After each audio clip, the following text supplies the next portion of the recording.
Mm.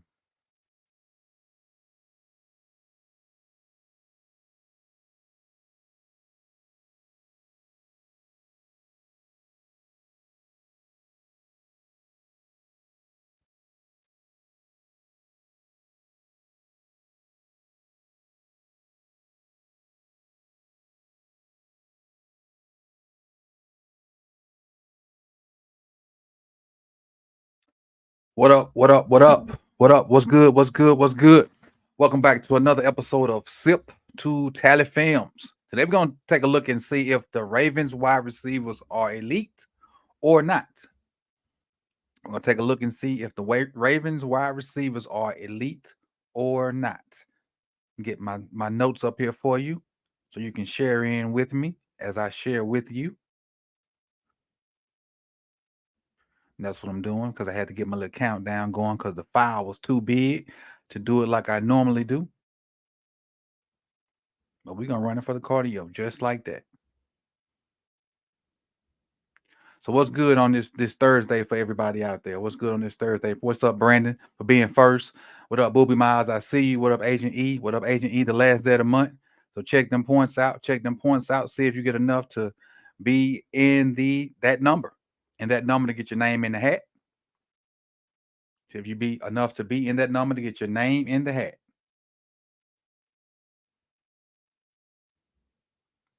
All right, we good to go. We good to go. So what we're gonna do today is talk about the Ravens wide receivers in comparison to a few other guys and whatnot, and go. This goes as such. Now I recorded this video earlier today, full transparency. I recorded it earlier and edited it and did some things to it and tweaked it. And just as I was looking at it to put it out, didn't like it. Certain aspects of it I didn't like and whatnot, scrapped it. So it is what it is. So I'm gonna run it back live, and I ain't no re-editing this, so it is what it is. And I appreciate you guys for being with me. And let's just run it. So talking about targets, some people say we don't throw the ball enough. At times they say we throw it too enough. I mean, too much, not too enough, too much. But I want to give you the top 10 targeted guys in the NFL as compared to our most targeted guys to start us off with. So I'm gonna give you this whole list of the top 10 targeted guys first. Number one is Keenan Allen, 131. Number two, Tyreek Hill, 121. Number three, Stephon Diggs at 121. Number four, Devontae Adams at 119. Number five, Garrett Wilson. I never thought Garrett Wilson would be on here, especially with the absence of Aaron Rodgers and with the guy that has been throwing to Garrett Wilson. I wouldn't have thought he would have been on here, but he is number 5 at 113. Number 6, Jamar Chase. Number 7, Michael Pittman. Number 8, the guy number 8 really surprised me. When I was writing this list down and I saw this name, I was like, what? He's a rookie also. It's Puka Nacua. Yes, that Puka Nacua that's with the Rams. He's number 8 on this list at 110 targets so far. Number 9 is Amon-Ra St. Brown at 109. And number 10 was another surprise to me. Tight end, TJ Hawkinson from the Minnesota Vikings. He has 108. So those are the top 10 targeted guys. I had to scroll all the way down to number 27 to find a Baltimore Raven. And that Baltimore Raven is Zay Flowers with 80.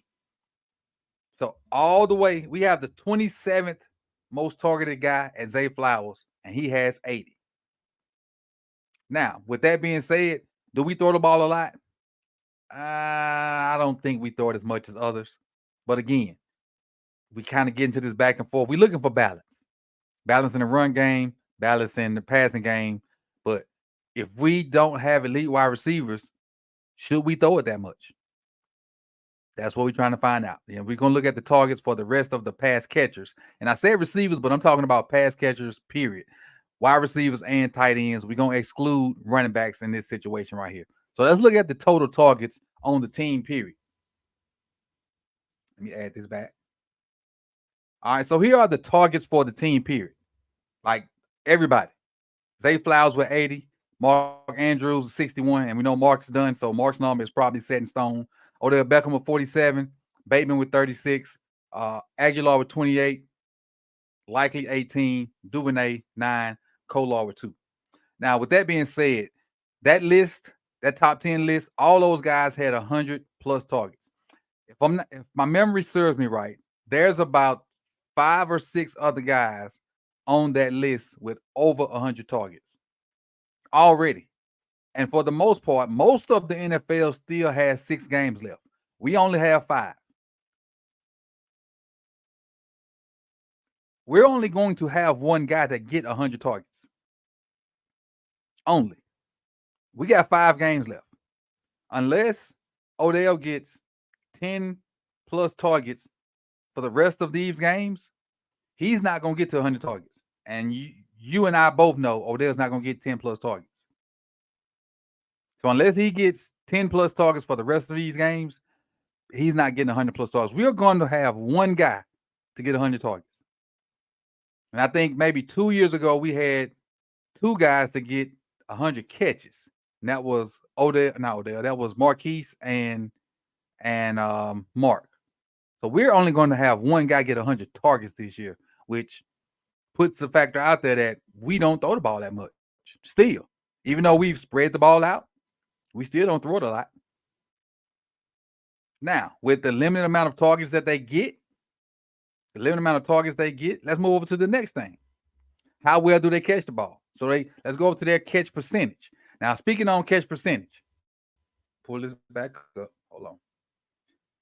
Speaking on catch percentage, let me break this down for some that don't know. I know most of you do know, some that don't know. So as far as catch percentage goes, if I throw you the ball 10 times and you catch it 8, your catch percentage is 80. If I throw you the ball 10 times and you catch it 2, your catch percentage is 20. So that's how catch percentage is figured. I just wanted to kind of give you that small sample of how they work it right there. So here's the catch percentage for the Baltimore Ravens. Flowers, 72.5. Mark Andrews, 73.8. Beckham, 57.4. Bateman, 61.1. Aguilar, 71.4, which really surprised me because we know Aguilar really has this stigma that he drops the ball a lot. So Aguilar is pretty much catching 3 out of every 4 balls thrown to him for the most part. Likely 72.2. Duvernay, 44.4. That's not acceptable. Not acceptable at all. Kolar, 50%. These are okay numbers, but the thing is, with catch percentage factors in 2 things. It factors in 2 things. Let me talk about these 2 things real quick. Hold on. One, if you straight up drop the ball. 2, the defender may make a good play on the ball. He may slap it out your hands. He may knock it down out the air. All that stuff is factored into catch percentage. It ain't just drops. So it's, the defender may make a good play. It may be a poorly thrown ball. It could be a number of things, which leads me to drops. Let's look at drops. These are our drops for the year. And it's only 13 of them, if I'm not mistaken. Flowers with 2, Andrews 4, Beckham Jr. 1, Bateman 1, Aguilar 2, likely 2, Duvernay 0, Kolar 1. Let me do my math. 2, 4, 6, 7, 8, 10, 12. There's 13 drops total. We only got 13 drops total, which to me, that's a good number. And when you look at a team like the Chiefs, who we always compare ourselves to, a team that we're really, that has come out the AFC a couple of times the past couple of years that we need to be, and they do throw more than us. They have 25 drops. They've basically doubled us in drops. Now, I don't think they've doubled us in passing, like in passing attempts, but they've doubled us in drops. And so this is the statement I want to make. If you put our wide receivers and a healthy Mark Andrews versus their wide receivers and their tight end group, I'll take our group over theirs. Now, obviously, Travis Kelce is head and shoulders above anybody in both groups. But as a whole, give me our group versus their group. And I'll take it. We only got 13 drops in how many games we've played? Well, we're 9-3, 12 games. So that's basically a little over 1 drop a game. I'll take that. And most of these drops probably came in that one Cleveland game, if you think about it. And I kind of had forgot about that. Most of these drops probably came in that Cleveland game that we lost. So think about it. Our guys been pretty sure-handed over the course of the season so far. Now, the next thing we're going to talk about is put it up here real quick. Average depth of target. And this is basically how deep you run your routes. You got Zay Flowers with 8.6, Mark Andrews 7.2, Beckham with 13.4, Bateman 13.3, Aguilar 12.3, Likely 4.3, which is hopefully is going to change. It was really surprising to see Likely with 4.3, but with him stepping in and taking a bigger role with Mark being hurt, I'm going to try to remember to check in on this over the next 3 to 4 games because I'm sure that this number will go up to somewhere around 7, 8, or 9. I'm gonna try to remember to recheck this later and see if this number jumps up to 7, 8, or 9 over the next 3 to 4 weeks because likely he's going to have an increased role with Mark being out for the rest of the year. Duvernay at 9.2, Kolar at 7. As compared to when I did the Chiefs. So I did the Chiefs. What I did with the Chiefs, I took all of their receivers and I added all of their depth of targets up. And it was 11 pass catchers they had. And I divided it by 11. And theirs came out to be a little bit over 8. So this puts us in line with guys that, and I'm using the Chiefs because Andy Reid's supposed to be, but not supposed to be, is a great play caller, great play designer. So the routes that he's calling for his guys, we're pretty much in line with the depth of those routes that, and what's going on. So we're right in line with that. We just don't throw it as much as them. All right. And lastly, which is really helps receivers out and really helps the quarterback out. Yeah. This is the part that kind of sort of disappointed me when I looked these numbers up. Zay Flowers, 350. Mark Andrews, 226. And again, Mark's number is going to be there because he's done. Odell Beckham, 155. Most of Odell's probably came on that slant for a touchdown. So you can't take away that slant, but aside from that slant, it's probably not there from Odell Beckham. This is the number that really surprised me. Bateman only has 39 yak yards. And it could be a number of things. Could be bad thrown balls, could be routes not run right, could have been good defense, could be a bunch of things. I don't care what the bunch of things are. I really need more than 40 yards of yak out of Bateman. I'm sure he wants more himself too. I'm not just selfishly saying me, period, but I'm sure he needs and wants more himself also. Aguilar, 95, Likely 80, Duvernay 17, Kolar 10. So back to my original question to kind of close this out. Do we have elite or / good wide receivers? Elite? No. Good? Yes. And I say good because all of them fit into I'm trying to choose the correct word here. They're fitting into the system that we're trying to implement in certain ways. They have a different skill set. They're starting to figure out how they fit into the offense. And even though our offense is still almost like a crapshoot, they're starting to find their roles in that offense. Now, again, is the receiver room going to look like this next year? Probably not. Now, some of the guys that's in this room will probably have bigger numbers and better numbers next year, second year in the system and whatnot. But I expect this room to lead us down the stretch. The guy that you see on the screen right here, right now, that I'm looking at, hold on. This dude, I expect a lot out of this dude for these next 5 games. I personally do. I personally expect this dude to be a difference maker these next 5 games. We're playing some elite competition. We're playing in prime time.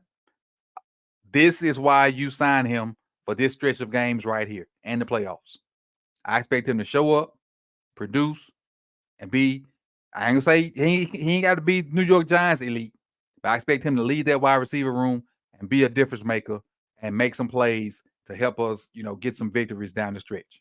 Now, what I will say with this, and again, in closing, this is my second in closing. It's like a run-on paragraph. I expect us to at least be at minimum 4-1 in this last set of 5 games. I don't know if you guys know, I take the season in clusters, 4-game clusters, and I expect 3-1 in all these clusters. Now I think we've gotten to 3-1 in most of them. This last one is a 5-game cluster because we've added, they've added an extra game to the season. So I'm looking at 4-1 in this cluster, some kind of way. At worst, 3-2. But I want 4-1 in this cluster, and I would love 5-0. I would love 5-0. But at the very worst, 3-2. But I don't think that's acceptable, honestly. 4-1, 5-0, what we should be shooting for this last five games. And I really think the hardest game is going to be that Christmas game with San Francisco. I really do. So that's what I got for you today. Are the Ravens wide receivers elite? No. Are they good for what we're trying to do offensively? I think so. Are they good enough to get us in the playoffs and win the Super Bowl? I do think so. Because we still have the ultimate weapon, throwing them the ball. So that's all I got for you today. I appreciate you guys for coming through. You could have been anywhere in the world, but you chose to be here with me. I appreciate if you hit that like button, subscribe if you have not done so, and hit that bell so you can be notified when the rest of these videos drop throughout the 2023 season. And share. Grab a link to it, share it on Twitter, tag me in it so I can shout you out. I appreciate you guys, and I'll see y'all soon. Enjoy Thursday night football. Peace and love.